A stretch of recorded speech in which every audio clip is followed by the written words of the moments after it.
कल के क्लास में हम सब पढ़े थे, जो पिछला लेक्चर हम सब दिए उसमें था रोल्टला, जिसमें था क्या कि वाष्पशील विलायक में जाके घुल रहा था, ये ना।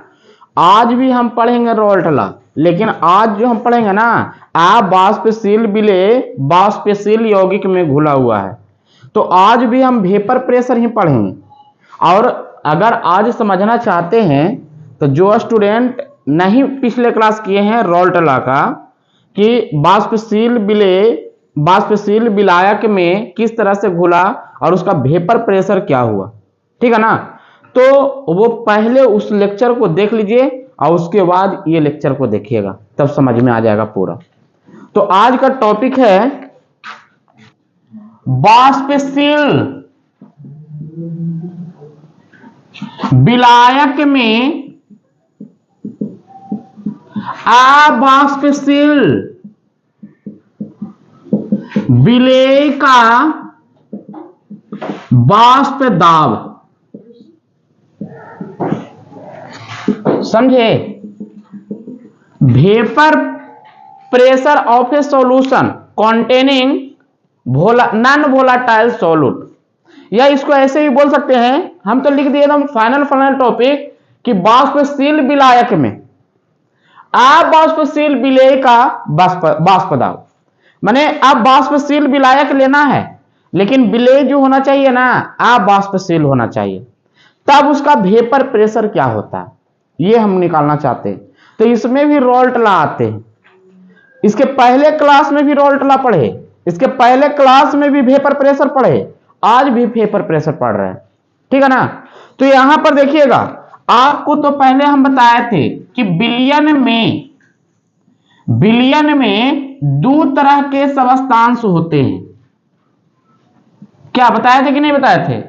एक बताए थे विलेय और दूसरा बताए थे विलायक, जिसको कहते हैं सॉल्यूट, और एक को कहते हैं सॉल्वेंट। समझ गए? यहां पर इसके पहले हम ये भी बताए थे कि सॉल्वेंट को हमेशा ए मान के चलना और सॉल्यूट को बी मान के चलना, ये बोले थे आप लोग को। आसान होता है फॉर्मूला निकालने में, बाई बुक के द्वारा आ जाता है। अब यहां पर थोड़ा सा समझिएगा कि इसके पहले हम बोले थे क्या, जब रोल्टला पढ़े थे तो हम पढ़े थे दो द्रवों का वाष्प दाब, और दोनों के दोनों द्रव्य जो था वो वोलाटाइल था। कौन सी था? वोलाटाइल, माने वाष्पशील था। आज हम कह दिए ना कि एगो जो है ना अवाष्पशील है, नॉन वोलाटाइल है। एगो कौन सी है? कौन अवाष्पशील है? विलेय। तो हम लिख देते हैं यहां पर, इसको लेना है नॉन वोलाटाइल, समझे ना। इसको लेना है वोलाटाइल, इसको क्या लेना है? वोलाटाइल। एगो हमको अवाष्पशील है तो दूसरा वाष्पशील है, यही ना है मैटर।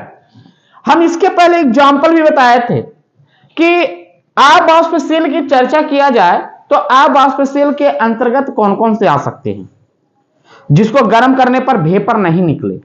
तो हम बताए थे, सबसे पहले समझिएगा, एक था NaCl।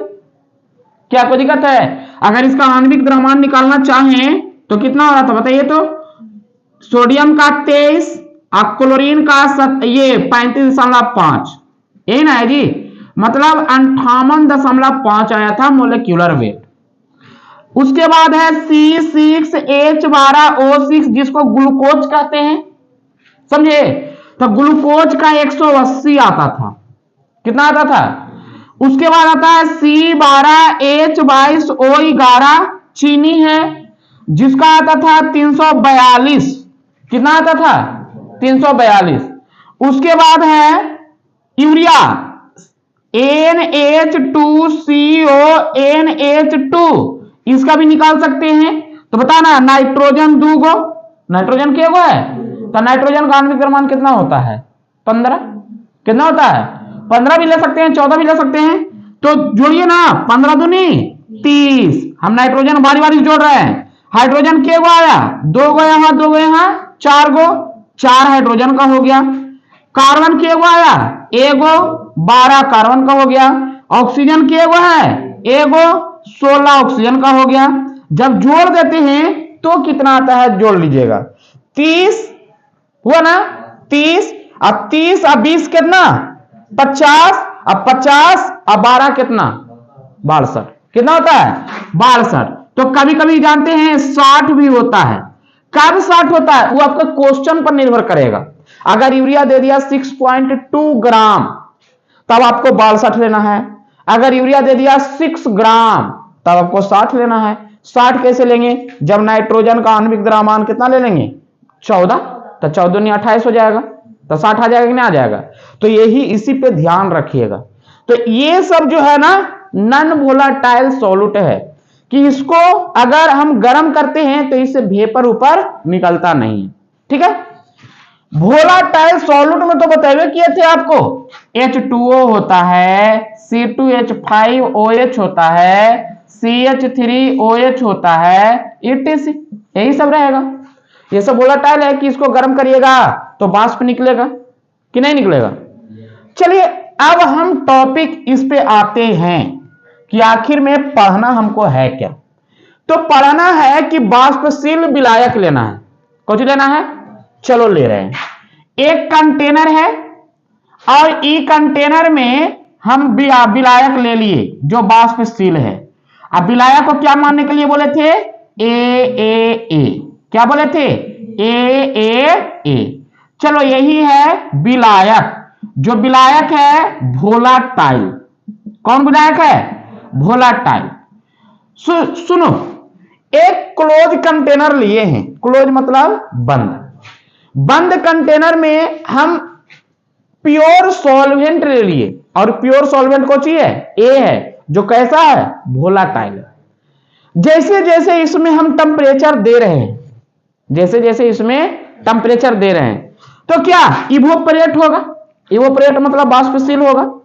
अब वाष्पशील होगा तो क्या वो वाष्प नहीं निकालेगा, ऊपर निकलेगा कि नहीं निकलेगा, वाष्प निकलेगा। तो ठीक है, वाष्प निकला तो ऊपर से प्रेशर भी लगेगा, तो उसी को कहते हैं वाष्प दाब।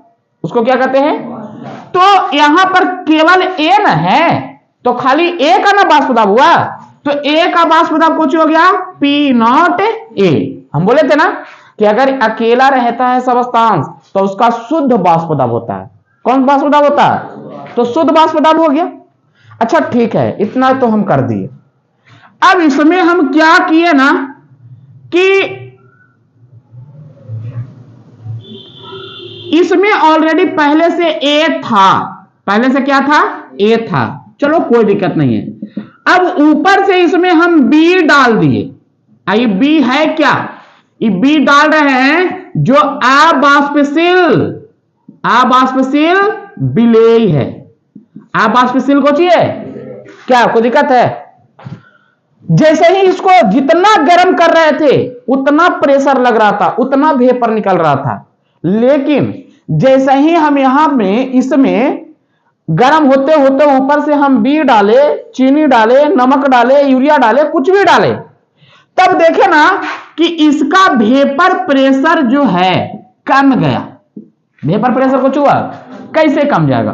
देखो यहां से उठ के ए जा रहा था, यहां से उठ के ए जा रहा था, यहां से उठ के ए जा रहा था, यहां से उठ के ए जा रहा था। जैसे ही बी को हम डाले जो नॉन वोलेटाइल है, नॉन वोलेटाइल मतलब क्या, वाष्प नहीं बनने वाला, तो ई वाष्प को जैसे ई वाष्प पर आया होगा बी, ई वाष्प पर आया होगा बी, तो क्यूची क्या होगा, नीचे उसको चाट कर लेके चलाया होगा नहीं। तो बताओ नीचे से हम हीट कर रहे हैं, इवोपरेट भी हो रहा है, वेपर भी निकल रहा है, लेकिन जैसे ही ऊपर से हम डाल दिए चीनी नमक या यूरिया को, तो जो वेपर ऊपर निकल रहा था ना उसको चाट दिया नीचे आके और लेके नीचे बैठ गया। तब बताओ कि टेम्परेचर देने पर वो बढ़ रहा है, कुछ हो गया, घट गया। जैसे ही नॉन वोलेटाइल सॉल्यूट को डाल दिए तो उसका वेपर प्रेशर कुछ हो गया, घट गया। वेपर घट गया तो प्रेशर भी घट जाएगा। समझा रहा ना। आप घर में प्रयोग करिएगा, कभी करना क्या है, खाली पानी को खौलाते रहिए, पानी को कुछ करना है, खौलाना है। एक कंटेनर में, एक कटोरा में, या एक तसला में, या एक लोटा में, या कुछ बर्तन में पानी को गैस पर डालिए। जब पानी पूरा खौल जाए, देखते हैं कि पानी खौलने के बाद प्रेशर, भाई ये वेपर बहुत निकलता है, नहीं निकलता है? जब वेपर पूरा निकले लगे कि पानी नजर नहीं आवे आपको,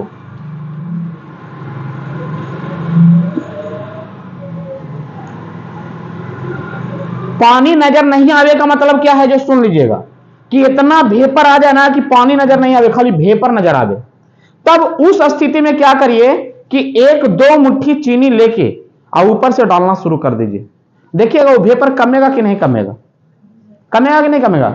ऐसा स्थिति आ जाएगा ना कि वो पानी जो खौल रहा था ना, एकदम नॉर्मल मूड में आ जाएगा। क्यों? क्योंकि चीनी था जो अबाष्पशील था, चीनी अबाष्पशील था, और जो पानी के कण से वेपर निकल रहे थे वो वेपर को जाके चाट दिया। हाँ, कुछ समय के बाद फिर निकलेगा, लेकिन उस समय के लिए, उस स्थिति में क्या होगा, वेपर कमेगा कि नहीं कमेगा। तो वही चीज किए हैं कि वोलाटाइल सॉल्वेंट में जब नॉन वोलाटाइल सॉल्यूट को डाले तो उसका वेपर प्रेशर कुछ हो गया, डिक्रीज हो गया, वेपर प्रेशर कुछ हुआ। और यहां का वेपर प्रेशर जो होगा वो कुछ होगा, पी होगा, वो कुछ होगा क्या, बी से भी निकल रहा है वेपर, नहीं ना। अब पहले था ए स्पेशल, इसमें बी मिला दिए तो ये बिलियन का वेपर प्रेशर ना हो गया।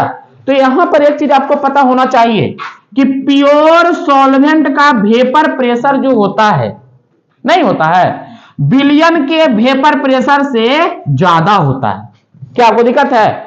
इसको कहते हैं विलायक का वेपर प्रेशर, विलायक का वाष्प दाब, विलायक का वाष्प दाब। कौन वाष्प दाब? शुद्ध वाष्प दाब। कौन वाष्प दाब? ये है बिलियन का वाष्प दाब। ये कौन वाष्प दाब है? बिलियन का वाष्प दाब। समझे ना।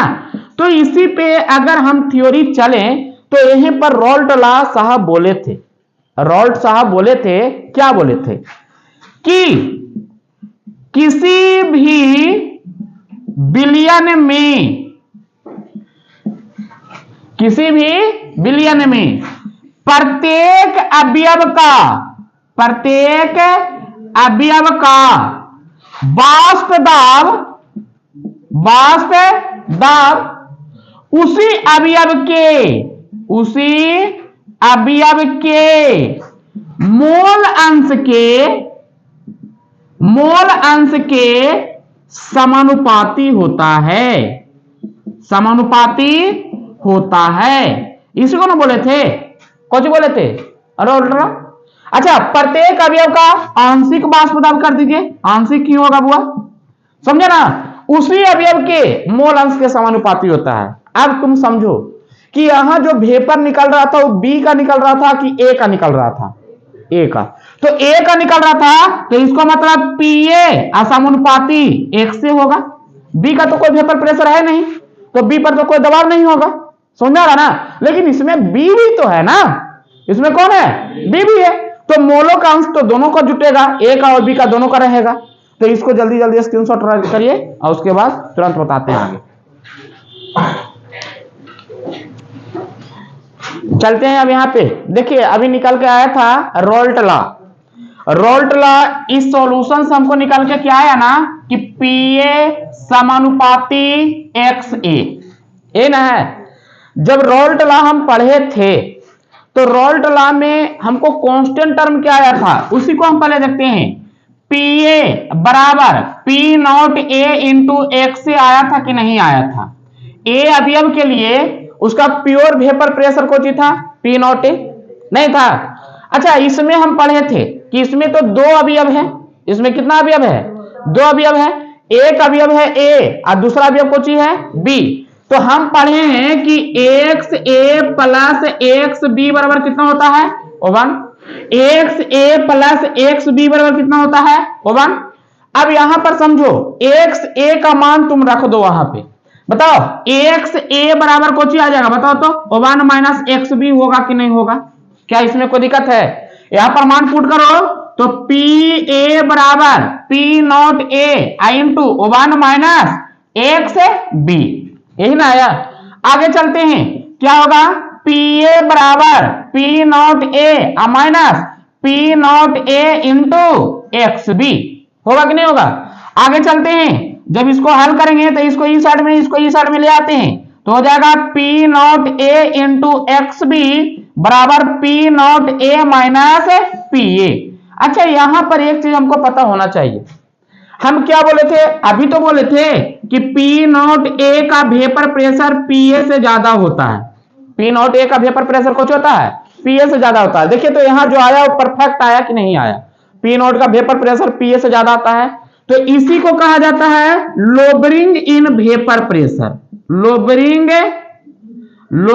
इन वेपर प्रेशर माने इसको कहते हैं, जानते हैं क्या हिंदी में? वाष्प दाब में अवनमन। वाष्प दाब में अवनमन, समझे ना?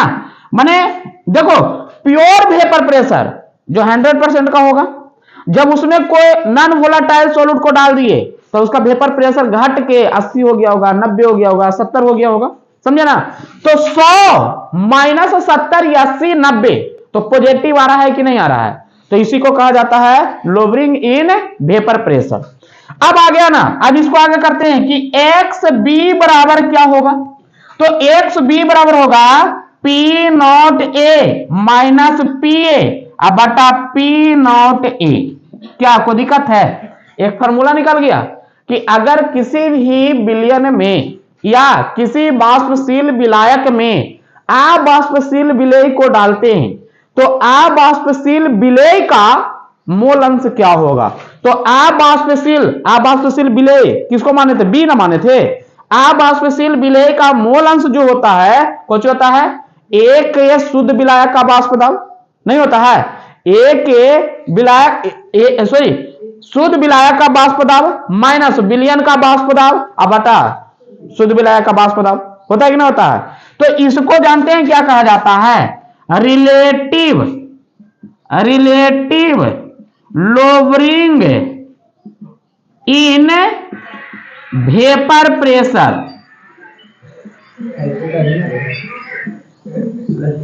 Relative lowering in vapour pressure, जिसको शॉर्ट में हम सब कहते हैं RLVP, समझे ना? तो एक बात ध्यान देना, अब यहां से जब हम करते हैं ना तो रियल में हम पढ़ रहे थे रॉल्ट लॉ के बारे में, लेकिन यहां पर जाके टॉपिक में चेंज हो जाता है। अभी आ जाता है कोलगेटिव प्रॉपर्टी। ये कोलगेटिव प्रॉपर्टी कौन सी है? अनुसंख्य गुणधर्म, समझे ना? देखिएगा, अनुसंख्य गुणधर्म जो है ना विलेय के कण पर निर्भर करता है। कौन पर निर्भर करता है? विलेय के कण के संख्या पर निर्भर करता है, ये नहीं कि विलेय के प्रकृति पर। अब यहां पर समझो, आप कितना उसमें, देखिएगा मोल अंश की बात कर रहे हैं, बी के कितना संख्या उसमें डाल रहे हैं, बी के कितना मात्रा उसमें डाल रहे हैं, जितना मात्रा उसमें डालिएगा उतना कम वेपर प्रेशर होगा, उतना कम वेपर प्रेशर होगा। लेकिन बी के जितना संख्या उसमें डालिएगा मोल अंश बी का उतना ही ज्यादा होगा, नहीं होगा? देखो तो बी का, हमको बी का मोल अंश निकालना है। कौन निकालना है? बी का मोल अंश। तो बी का मोल अंश कैसे निकलेगा? जितना ज्यादा बी एरा में हम डालेंगे, समझ में आ रहा है ना? जितना ज्यादा बी डालेंगे उतना ही ज्यादा कोची होगा बुआ, उसका मोल अंश बढ़ेगा, मोलों की संख्या बढ़ेगा। लेकिन अगर वेपर प्रेशर की बात की तो वेपर प्रेशर यहां चलो ठीक है, अभी हम समझ रहे हैं शुद्ध विलायक का वाष्प दाब माइनस विलयन का वाष्प दाब बटा शुद्ध विलायक का वाष्प दाब।